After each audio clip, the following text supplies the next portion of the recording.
బయటికి వస్తున్నాను. వస్తుంటే నా వెనక ఉన్నటువంటి వాళ్ళలో ఒక ఆయన అన్నాడు, ఏమిటో ఓ 10 నిమిషాలు కూడా ఎప్పుడూ నించోనివ్వరు, తోసేస్తారు, వెళ్ళండి వెళ్ళండి వెళ్ళండి అంటారు అన్నాడు.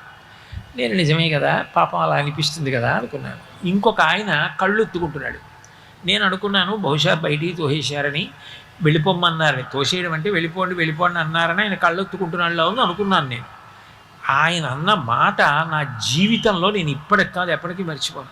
ఆయన అన్నాడు, శ్రీచక్రం టీవీ ఎప్పటి నుంచి నించున్నాడు, కింద నించుంటే నాలాంటి వాళ్ళు కనపడరని ఆ పద్మపీఠం మీద కాలు కదపకుండా అలాగే నించున్నాడు కదా, నించుని కాళ్ళు నొప్పెట్టవా స్వామి, ఒక్క 10 నిమిషాలు నీ కాళ్ళు పట్టే అనుగ్రహం ఇవ్వవయ్యా, ఎంత నిలబడ్డావయ్యా మా కోసం, నిలబడి మమ్మల్ని చూస్తూ అలా ఉండిపోయావా, మేము కనపడలేదు అంటామేమోనని